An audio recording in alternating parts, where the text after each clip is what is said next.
Now let's move on to a monopoly firm. So in a market that's considered a monopoly, it's going to consist of only one firm. So that one firm is the entire market. So we don't have different supply and demand curves for the individual firm and for the entire market. In this case, it's all just one. So some examples of monopolies are things like electric and gas utilities in the US. That locally, they're the only ones typically that can offer you that, so they're a monopoly. And also firms selling products under the protection of a patent from the US Patent Office. They're the only firm that can sell that particular product for a certain amount of time. If you're a little bit older, you remember AT&T up until 1984, they were a monopoly and they were considered one of the world's largest monopolies until the government forcibly broke them up into regionally competing companies. And then each of those regional companies had their own monopoly for some time. Now, most of these monopolies are closely regulated by the government or ran by some sort of government appointed agency. This is because of the lack of competition, because companies or consumers don't have another company to turn to. If if the monopolist isn't meeting their needs, there's some sort of regulation put in place to try to protect the consumer, to act in the place of competition, if you will. A monopoly is the exact opposite of perfect competition. It is the exact opposite end of the spectrum of competition. So whereas in perfectly competitive markets, firms have no sort of market power, they can't set prices at all. Monopolists are the exact opposite. They can set whatever price they'd like. If you ask the normal person on the street, if you had no competitors, what kind of price would you charge? They would say, as much as I could, or as much as like people will be willing to pay. But for monopolists, we'll see over the next couple slides, that's really not the case. They do have some limits on their ability. Um, so they're limited by their demand curve, as we'll see, and specifically the price elasticity of demand for their product. So the price elasticity of demand, remember, this indicates how much more or less people are willing to buy when the price either increases or decreases, how sensitive they are to one of those price changes. And that's going to determine where a monopolist has the optimal, pricing point. Unlike a firm in a perfectly competitive market, the monopolist is a price setter. When I say that, I mean they're able to choose what price they sell the good at. Because of this, they're going to have a downward sloping demand curve. So as they charge a higher price, fewer people are going to want to purchase their goods. On the other hand, when they charge a lower price, more people are going to want to purchase their goods. Now let's look at the example here on the right, and we're going to assume a constant marginal cost just to keep it very simple.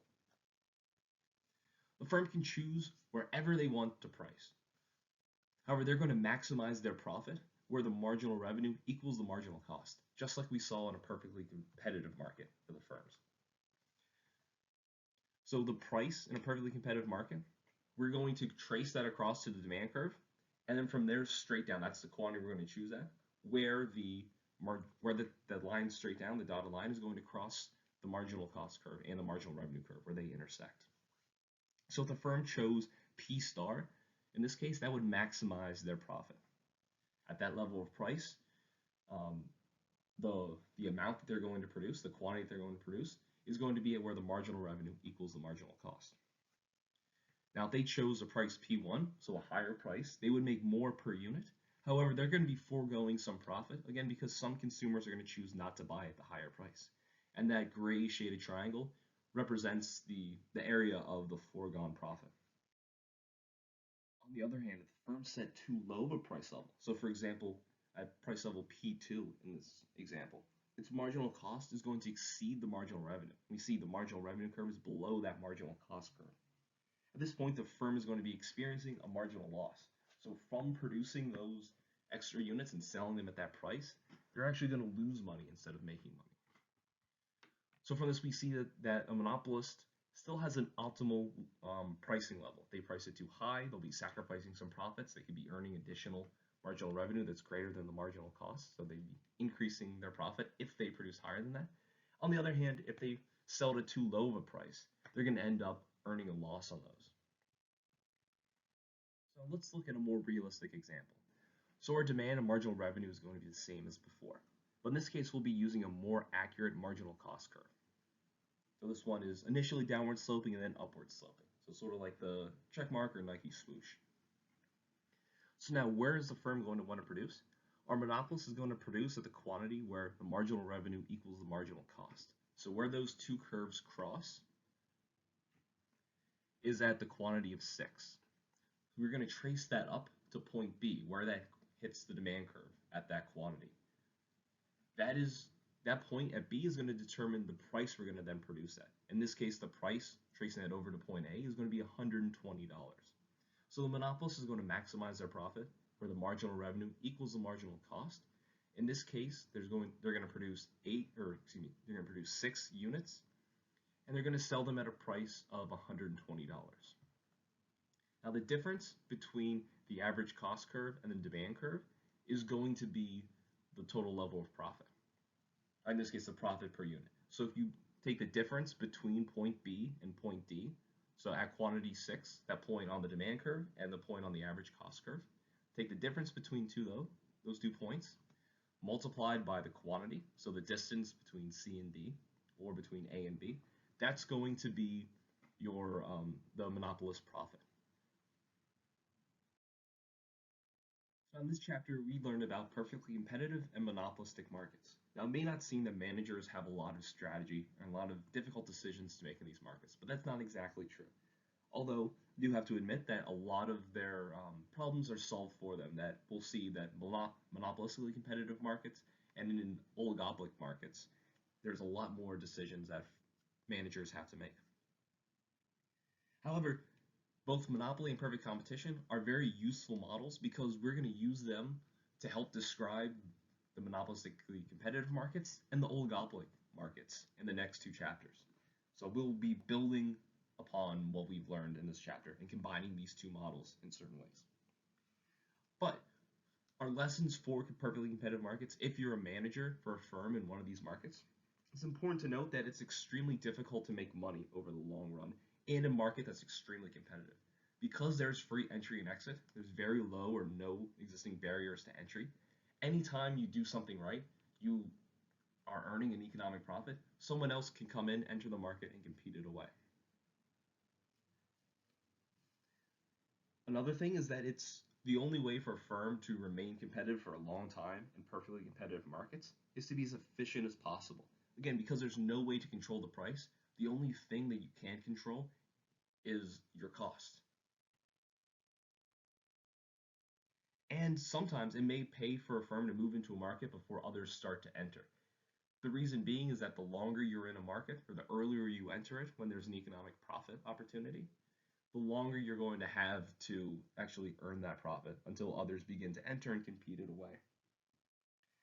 This might mean entering a market before the demand is high enough to support an above normal price or an above normal profit or an economic profit. Now there's a risk there, demand may not materialize, so it's important for these managers to try to assess the possibility of entering these different markets and see what, try to estimate the future outlook, try to forecast and see, is this, something that's going to grow that we can compete in, we can be one of the first movers and earn this economic profit for a while, or is this something that is just too risky, it may not materialize and will end up just causing us to sacrifice time and money when we could have been focusing on something that we're actually good at producing. There's also important lessons for managers for monopolists. Again, even though it may seem very simple because you have no competitors. One of the most important lessons is to not be arrogant and to not get complacent, just assuming that your firm is never going to have competitors or anyone that can offer the same sort of product as you, and that your economic profit is going to persist in perpetuity. There's several examples of the Department of Justice bringing antitrust lawsuits under the Sherman and the Clayton Act against businesses. Things like IBM, Microsoft, AOL Time Warner, Kodak, many others. And what happened was, while these cases were being adjudicated, these firms became less competitive. New upstarts were able to get into the industry because of changing market conditions.